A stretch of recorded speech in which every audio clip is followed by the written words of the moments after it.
Bismillahirrahmanirrahim. Alhamdulillahirabbil alamin wassalatu wassalamu ala asyrafil anbiya'i wal mursalin sayyidina wa maulana Muhammad wa ala alihi wa sahbihi wa barik wa sallim ajma'in. Rabbi shrah li sadri wa yassir li amri wa hlul 'uqdatam min lisani yafqahu qawli. Alhamdulillah, selalu kita panjatkan syukur kepada Allah Subhanahu wa taala. Pada pagi hari ini kita masih diberi Allah kesempatan hidup dalam melakukan kebaikan. Mudah-mudahan hidup kita, waktu kita, umur kita selalu bernaik kebaikan. Amin ya rabbal alamin. Kemudian kita sambung kembali pengajian kita halaman 11, 7 baris dari bawah ke atas. Dan demikian lagi makruh memakai tanah ada sekalian tempat yang tersebut itu akan tayamum, juga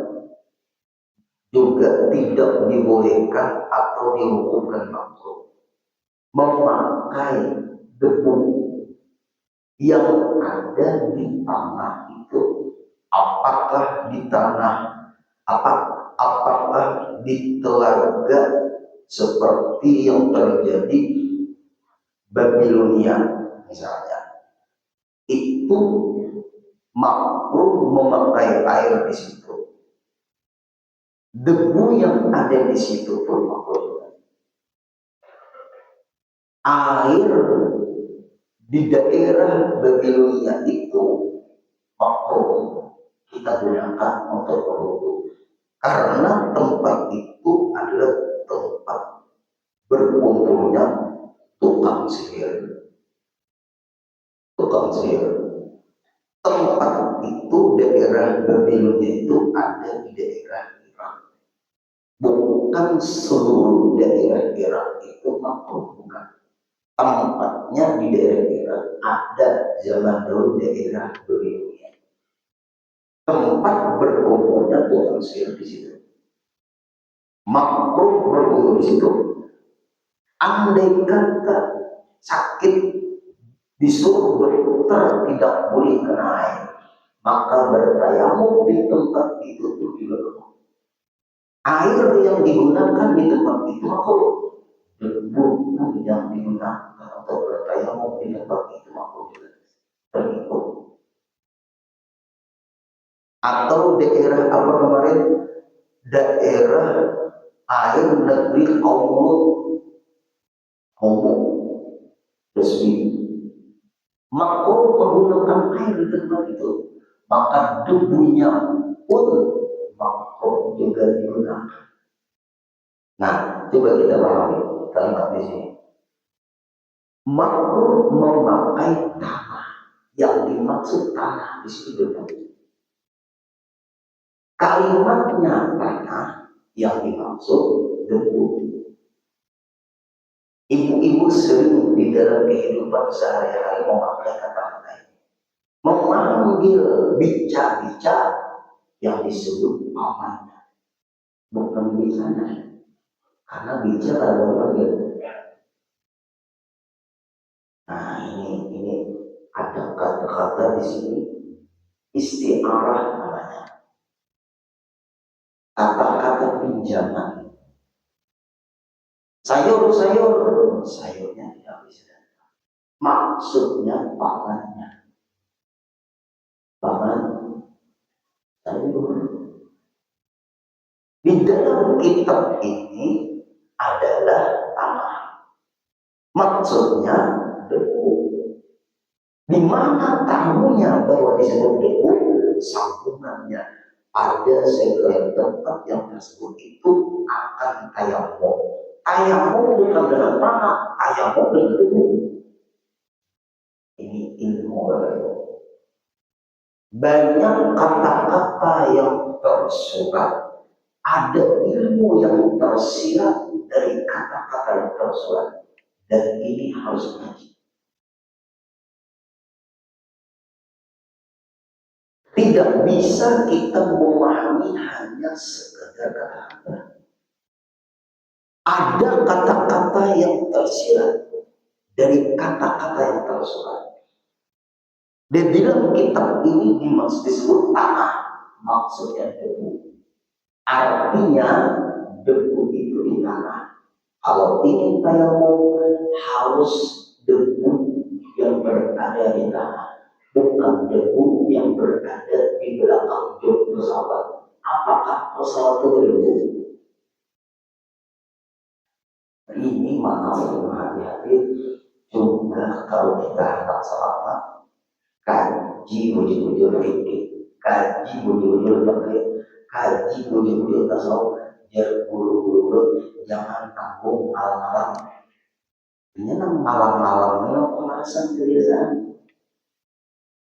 Malas aja, tanggung malam-malam sesambilan, jangan buru syukur dari sepuluhkan mengaji itu jangan sesambilan.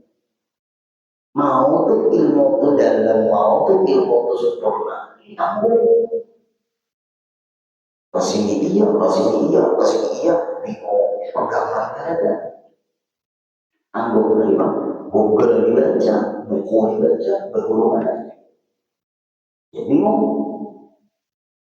Nah ini penting Bapak Ibu. Coba kalimatnya. Makruh memakai tanah. Maksudnya debu yang ada di tanah. Tekstualnya tanah, maksudnya debu. Di mana taunya? Pada sekalian tempat yang tersebut itu akan tayamum. Tayamum itu dengan debu, bukan dengan tanah. Kenapa maka disebut tanah? Benar, tekstualnya adalah tanah. Yang tersiratnya adalah debu. Timba jokong adalah timba. Kalimat timba menunjukkan adalah air. Artinya timba air yang dijokong, bukan jokongnya yang timba. Tidak salah kalimat itu. Itu adalah dalam ilmu balaghah namanya ijaz. Arti ijaz ringkas. Pas'alu ahlal qaryah, pas'alul qaryata. Tanyakan kampung. Kampung tidak bisa ditanya. Tanyakan penduduk kampung di situ. Banyak baik dalam bahasa Arab itu, dalam Al-Quran pun banyak. Ada kata-kata yang tersurat, banyak ilmu-ilmu yang tersirat. Coba pahami baik. Misal Aisyah dan Zainab sebab tekstualnya itu kan tersiratnya beda banget. Kamu ya, Aisyah dan Zainab sebab tekstual itu tersiratnya apa? Aisyah dan Zainab berdasarkan sebab tapi lain Allah. Allah memang itu sebab teman. Berarti beda banget. Sedangkan tekstualnya tidak muncul. Aisyah mamanya si Amr, Zainab mamanya si Amr. Tidak perlu ada penjelasan. Cukup kalimat Aisyah dan Zainab adalah sebab. Tekstual. Tersiratnya Aisyah dan Zainab, binnya sama, mamanya berbeda. Di mana guru ditahunya cukup sebab selesai. Ada perlu lagi diterangkan mamanya siapa Zainab ini, mamanya Aisyah siapa. Pokoknya kalimat sebab beda mama. Pokoknya tidak senang sebab.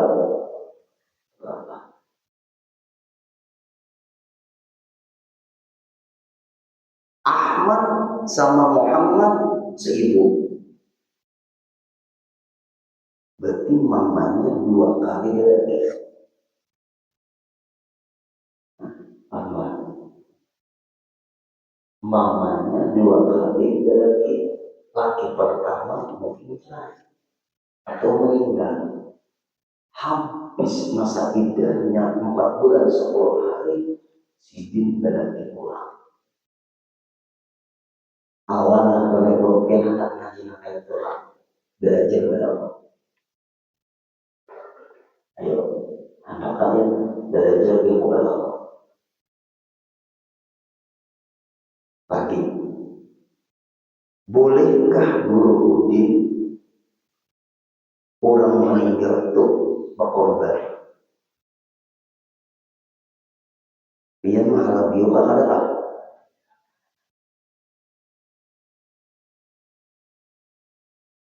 Dia malah biuka ada. Ini mujur, boleh ketemu mujur. Kalau bolehkah orang meninggal berkorban? Namanya orang sudah meninggal. Ulun dalam kitab Syiarus Salikin karangan Syekh Abdul Somad Al-Albani, boleh yang hidup dari anak-anaknya berniat untuk agarnya yang telah meninggal dunia berkorban. Buka aja kitabnya Syiarus Salikin karangan Syekh Abdul Somad Al-Albani. Ada usaha berdebat kita, kitabnya jauhan. Ada guru bilang guru kada mau melihatkan, silahkan. Ini ulama yang sampai anak kalau kenal seangkatan lawan Dato' Kalambaya berguru dengan Syekh Said Salman Al-Madani. Karena Syekh Said Salman Al-Madani ini mencetak ulama terkenal di Indonesia ada 4 yang perlu tahu. Pertama, cetakan dari Syekh Said Salman Al-Madani, Syekh Muhammad Arsyad Al-Barjali. Itu didikannya Syekh Said Salman Al-Madani dari orang baik. Bagaimana kealiman Syekh Muhammad Arsyad Al-Barjali menunjukkan kehebatan Syekh Said Salman Al-Madani. 2. Syekh Abdul Somad Al-Albani.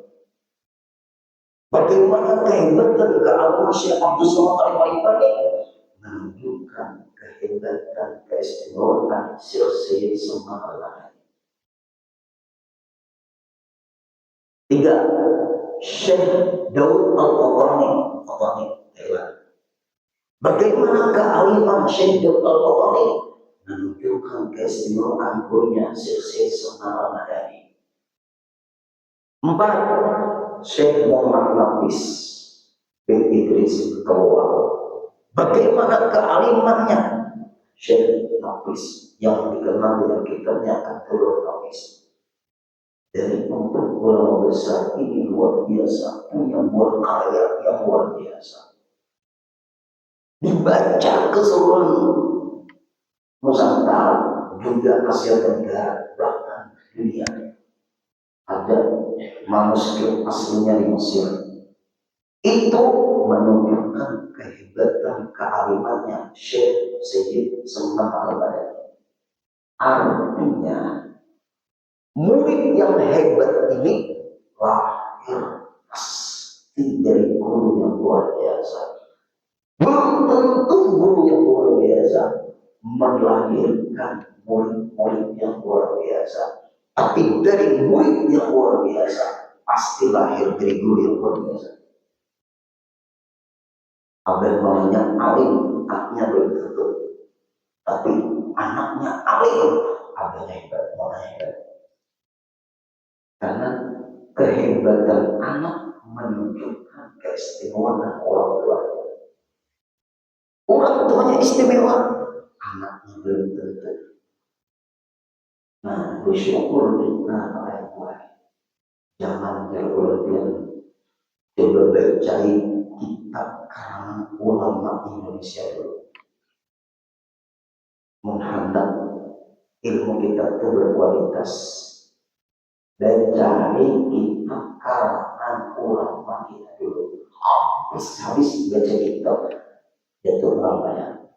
Habis-habis baca kitab Syekh Daud Al-Batani, habis-habis dulu baca kitab Syekh Abdul Somad Al-Fayyumi, habis-habis dulu baca kitab Syekh Muhammad Nafis, habis-habis baca kitab Syekh Nawawi Umar Al-Baghdadi, habis-habis dia baca kitab Syekh Muhammad Yasin bin Isa Al-Fadani, habis-habis dia baca kitab Habib Usman Betawi, habis-habis dia baca kitab Syekh Ahmad Al-Bukhari Bogor, habis-habis dia baca kitab Syekh Mukhtar Utari Al-Bukhari, habis-habis dia baca kitab Syekh Abdul Rahman atau Habib Kuita, anaknya Habib Ali Kuita. Banyak ulama-ulama hebat. Habis-habis dulu dia baca kitab itu hanya dia membaca kitab ulama-ulama yang lain. Kenapa? Karena mereka punya guru yang sudah luar biasa. Jangan membaca buku.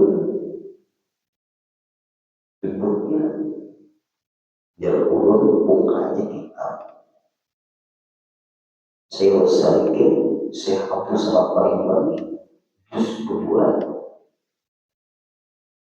Di situ membolehkan yang hidup berniat korban untuk agarnya yang telah berpengalaman, walaupun tidak berwasiat, karena tujuan korban itu bersedekah. Mau berpanggil orang berkorban itu berulang, orang meninggal boleh lah.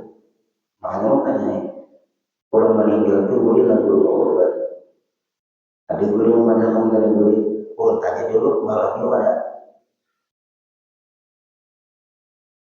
Malamnya dah sudah kalau. Nah ini kalau jangan bohong. Nah itu tuh Pak Ibu. Berarti kada boleh bertayamum di jumpa sekolah. Bertayamum itu debu yang ada di tanah, atau debunya ambil baru anak di kerisik, anak di piring. Berarti mengambil debunya dari tanah, di anak di piring, bukan bertayamum di piring.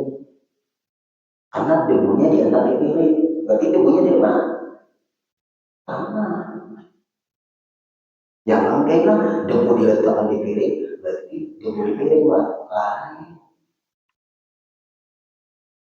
Ada lagi ngomong itu, ini orang minta masalah warisan. Kami guru ada yang betul-betul di sini. Oh iya Pak. Tapi jauh orang rumahnya di sini, oh iya. Masuk apa nih? Anggar bagus dulu. Kami guru yang minta hitungan warisan. Mungkin wilayah provinsi. Pilihannya siapa pilihannya? Almarhum sudah meninggal kan? Belum kita kan warisan. Kategori hitungan dulu tidak ada hitungan. Kami hendak tahu dulu pilihan ini dengan pemilik harta anak sekandung kan sebelah seibu, anak sebelah anak seibu kan, anak berbadan kan, anak angkat kan, anak adopsi kan. Paham istilah itu? Harus teliti. Hukum tidak bisa tidak teliti. Kalau kepin minta hitungkan warisan sedangkan pemiliknya masih hidup, itu bisa. Tidak ada hitung-hitungan Pak. Kategori hendak tahu untuk juga. Biar ulun jujur tidak mau meminta maaf karena pemilik harta hidup tidak bisa. Tapi hati-hati jawaban ulun ini. Bagaimana supaya kami dapat harta sedangkan pemiliknya masih hidup? Kecuali kecuali pemilik harta meninggal dunia karena dibunuh gugurnya. Itu bahayanya jawaban Imam Syafi'i itu kalau sederhana menjawab orang tanya mudarat yang manfaat kami menjawab ini. Apabila cagar mudarat menjawab pertanyaan orang ini jangan dijawab. Apabila bermanfaat untuk agama dan keselamatan orang yang bertanya ini baru jawab. Tidak semua pertanyaan harus dijawab. Imam Syafi'i lalu berlebihan semuanya ini dengan pemilik harta pian-pian ini anak kandungnya seberapa seribu atau anak seberapa atau anak seribu atau anak angkat atau adopsi atau anak babatan anak kami ini guru sepupu 3 kali Pak. Aku 3 kali berarti itu benar-benar ya kan? Nah, abah benar-benar 10 kali kai benar-benar 10 kali ke atas pada kaidah itu benar-benar 10 kali tidak ada warisan. Datang di mana? 10 dapat apalagi orang tanya pemilik harta ada punya anak, ada yang boleh laki-laki perempuan, ada laki-laki, ada perempuan.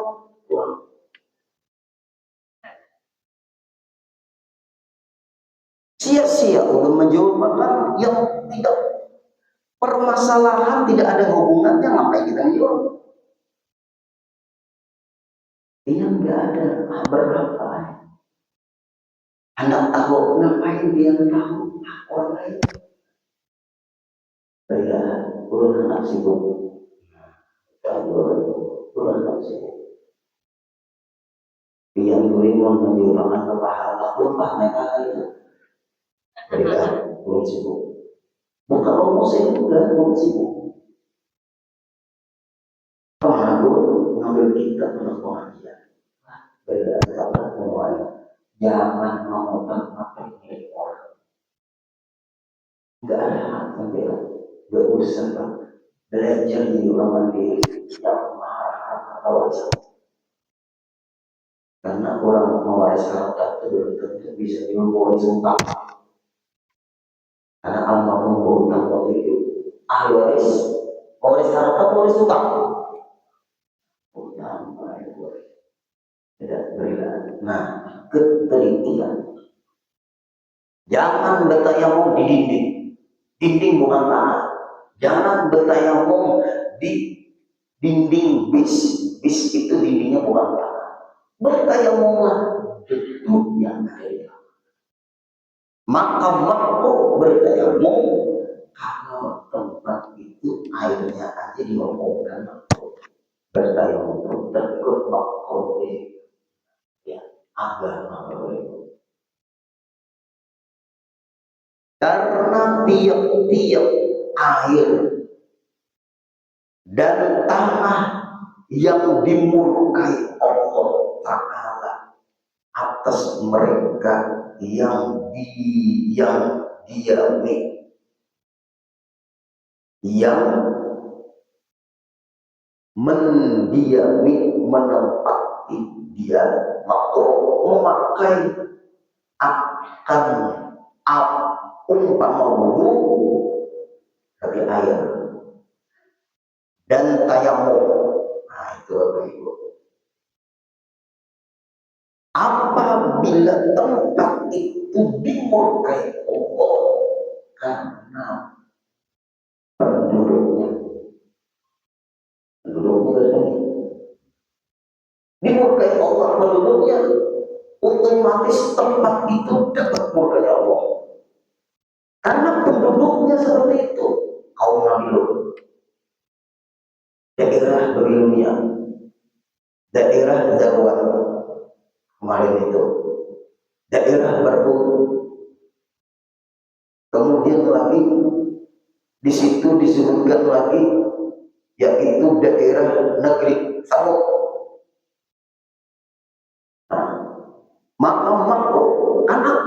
penghuninya di situ dibenci oleh Allah, memperbuat yang dilarang oleh Allah, maka hukumnya pun berpengaruh. Nah ini hati-hatinya kita. Makanya Allah Ta'ala berfirman dari ayat Al-Quran, Annal arda yarithuha ibadiyas shalihun. Bumi ini, firman Allah, aku peruntukkan hanya untuk hamba-hamba yang saleh. Annal arda yarithuha ibadiyas shalihun. Hanya aku peruntukkan orang-orang saleh. Matahari aku atur bagi orang-orang yang memelihara sembahyang di malam. Karena waktu sembahyang terikat dengan peredaran matahari. Bulan aku atur bagi orang yang memelihara puasa, termasuk menentukan hari raya. Selama di dunia ini banyak lagi yang memelihara sembahyang lima waktu, aku atur matahari itu peredarannya. Aku atur bulan itu peredarannya. Apabila tidak ada lagi yang sembahyangnya, atau ada yang sembahyang tapi sedikit, Allah akan wafatkan orang yang sembahyang tadi. Baru Allah pindah matahari terbitnya di daerah barat, tenggelamnya di daerah timur. Tidak perlu lagi jauh dapat alam semesta ini, karena hamba yang soleh sudah tidak ada lagi. Ulul Imam membaca tafsir dari ayat itu gemetar. Selama masih ada hamba-hamba yang soleh, alam semesta masih aku atur. Tapi kalau tidak ada lagi hamba-hamba yang soleh, tidak ada lagi yang memelihara sembahyang lima waktu, tidak ada lagi yang memelihara puasa Ramadan, tidak ada lagi yang mengkaji ilmu pengetahuan agama, masuk di situ semua. Tidak ada lagi hamba-hambaku yang menjaga hukumku. Tidak layak ini dunia di tempat yang mereka akan aku hancurkan secara perlahan. Dalam hadis qudsi, inilah hamamtu an u'adziba ibadi. Aku hendak menghancurkan bumi dan langit secara luas. Lalu Allah berfirman, hendak meluluhkan bumi dan langit ini. Allah berfirman, kenapa? Oh, ternyata ada orang tengah malam sujud kepadaku. Nah, kita makan jasa orang-orang yang tengah malam sujud di keringan malam. Ada jatuh Allah. Aku hendak meluluhkan bumi dan langit. Masih ada bayi-bayi yang mengasuhnya ibunya. Masih ada orang-orang yang menyebut nama. Masih ada orang-orang yang cinta dengan ilmu. Masih ada ulama-ulama yang menyampaikan kebenaran tanpa takut diintimidasi.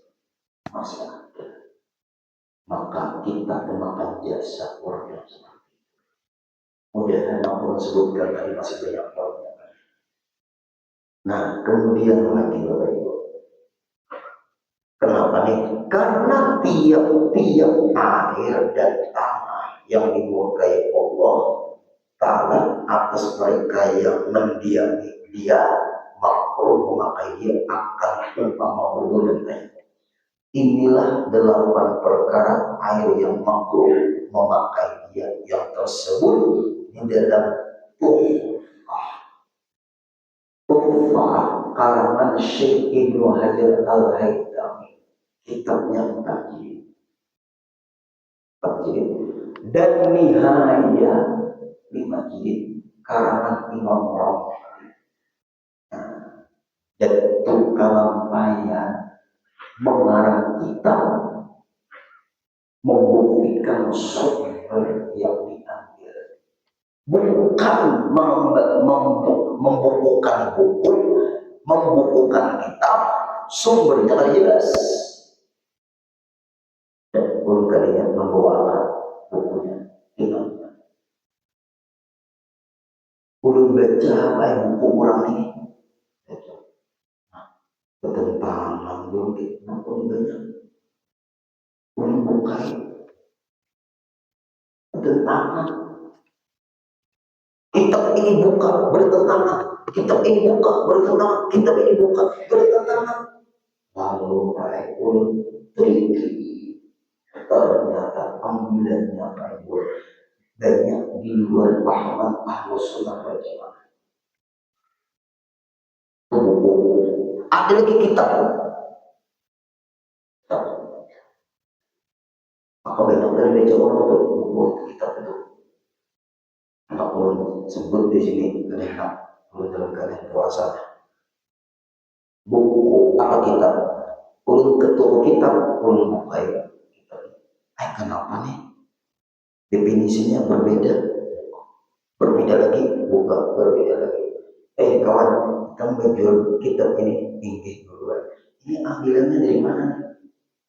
Ambilannya referensinya ibarat orang mengolah skripsi itu ada rujukannya referensinya ada.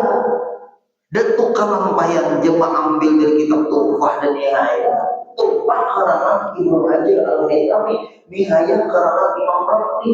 Lalu beliau dan tukang lampayan saking jujurnya dan alimnya, Sijin menulis dalam kitab Tuhfah dan Nihayah. Kalau kami belajar kitab Sabilul Muhtadin waktu sama Guru Hatim di dalam kitab Tuhfah, dan cari kitab Tuhfah halaman berapa?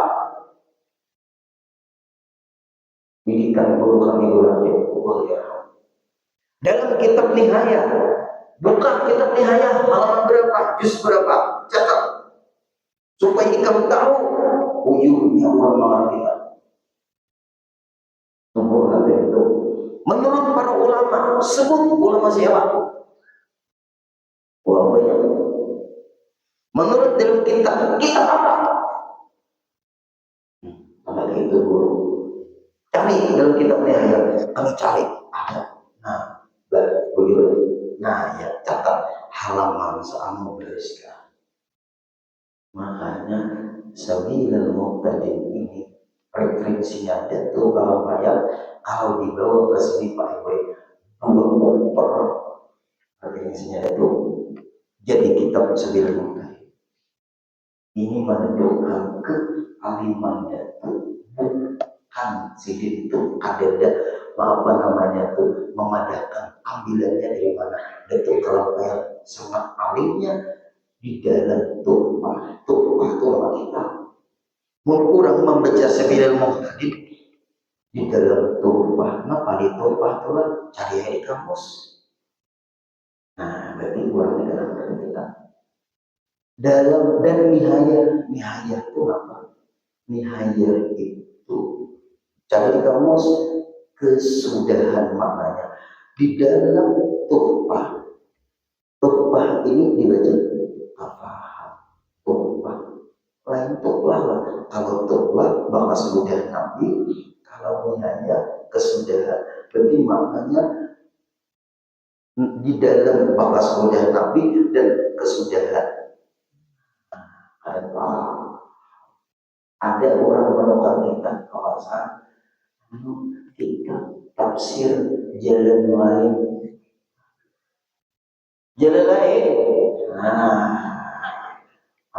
Salah baris ini. Jalan lain kita bukan jalan lain. Itu jalan lain 20 besar. Jalaluddin Asyuti muridnya, Jalaluddin Al-Mahalli gurunya. Jalaluddin Al-Mahalli itu mengarang maksudnya menjelaskan Quran dan tafsirnya belum selesai meninggal dunia perguruan beliau. Lalu Jalaluddin Asyuti meneruskan tafsir yang tidak selesai karena gurunya berkelah tafsir itu belum selesai. Langsung disambung oleh muridnya. Dikenal dengan tafsir jalan lain, bukan tafsir jalan lain. Ini kitabnya sahabat. Hambur buku kita mencari tafsir jalan lain. Hati-hati. Nih, Tuhfah Syekh Ibnu Hajar Al-Haytami 4 jilid, Nihayah Imam Ramli 5 jilid. Dan Tengkalam Bayan mengarang kitab ini, referensinya beliau munculkan dan menambahi Khatib Syarbini ulama besar. Dan Syarbini di dalam Mughni, kitab Mughni 4 jilid namanya Mughnil Muhtaj karangan Syekh Khatib Asy-Syarbini. Kalau Tuhfah namanya Tuhfatul Muhtaj Syekh Ibnu Hajar Al-Haytami 4 jilid. Kalau Nihayat namanya Nihayatul Muhtaj 5 jilid karena Imam Nawawi. Di dalam Mughni, tulis itu di dalam Mughni nama kitab. Jangan di dalam Mughni. Nah, Mughni pun penyanyi. Nah, akan yang 9, nah tambahnya 1 dari kitab Mughni. Kalau Tuhfah Nihayah 8 aja nama makruh. Kalau dalam Mughni 9, berarti bertambah 1. Minggu depan kita bahas. Jamnya sudah libur. Minggu depan itu kenapa dulu suasana materi. Belum kita boleh tahu minggu depan. Artinya panitia kalau kita mencari pemain menjadi keluar. Mungkin dua minggu belum ada di bawah keluar juga dan istirahat. Oke, 2 kali pun kalau datang setelah hari raya Jumat kan hari raya hari Rabu. Nah, Jumatnya kalau datang, Jumat lagi kalau datang, Jumat ketiga baru bisa datang. Yang datang silakan, belumnya ada panitia silakan mencari ilmunya dulu. Insya Allah kita sambung minggu kedua. Insya Allah. Mudah semua sehat pada Allah. Al-Fatihah.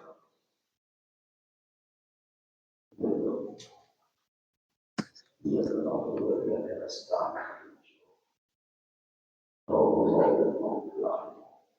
واعف عنا يا كريم، واعف عنا يا رحيم، واعف عنا يا ارحم الراحمين، يا مولانا يا مجيب يا حاضر البيان، توسلنا اليك بالحبيب تقضي حاجاتنا يا الله والمسلمين قريب. صلى الله على سيدنا محمد صلى الله عليه وسلم والحمد لله رب العالمين. تقبل الله